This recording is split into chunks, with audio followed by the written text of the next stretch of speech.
Good morning sa inyo lahat mga kapatid at mga kaibigan. Nandito naman kami ng aking kaibigan na si Pastor Romeo Tobias sa loob ng Altarasa habang nag-exercise. Samantala si Pastor Romeo Tobias ay nagja-jogging. Ako naman ang nagbabike.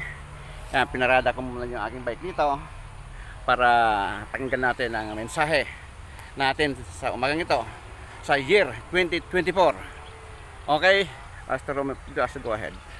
Masayang bagong taon sa bawat isa at purihin ng Diyos dahil nagkita muli tayo sa online at kasama ko si Brother Zenon. 2024, bagong taon, dapat po magiging masaya, magiging mapalad ang bagong taon ng bawat isa po sa atin. Meron lamang akong babasahin na scripture na maghahatid sa inyo doon po sa isang masaya at isang mapagpalang taon sa bawat isa. In 1 Thessalonians chapter 5 verse 16, rejoice evermore, pray without ceasing, and everything give thanks, for this is the will of God in Christ Jesus concerning you. Para maging mapalad po ang inyong bagong taon, number 1, maging magalakin po tayo nitong 2024.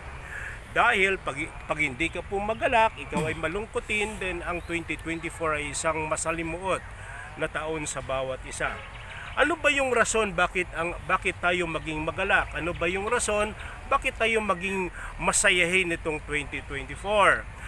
Ang unang rason, Noong panahon ni Kristo, pumunta ang kanyang mga alagad sa kanya at sila'y nag-report. Sabi niya, ang masasamang espiritu ay nagsisuko sa amin.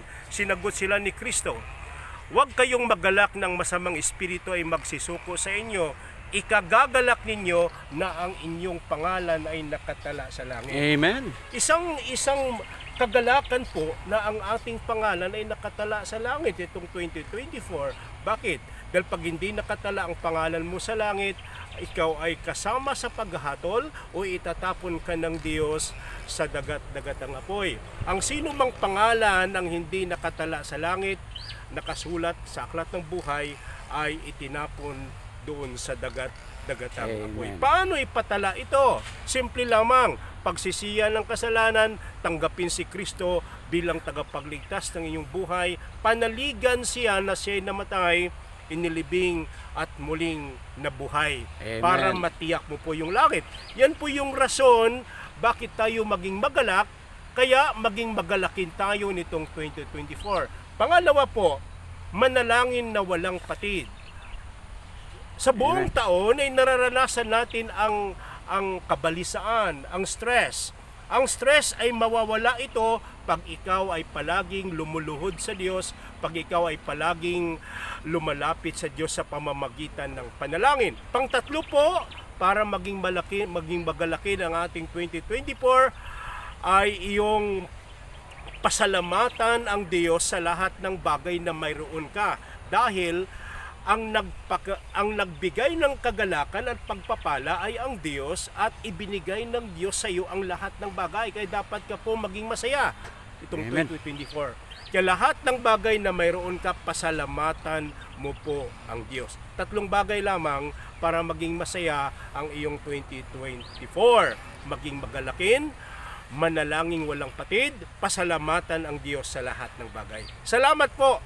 At pagpalain kayo lahat ng Diyos sa umagang ito. Amen. Napakagandang mensahe mga kapatid at mga kaibigan na ipinagkaloob sa atin ng ating puting pastor na si Romeo Tobias. Kailangan tayo ay magalak sa year 2024.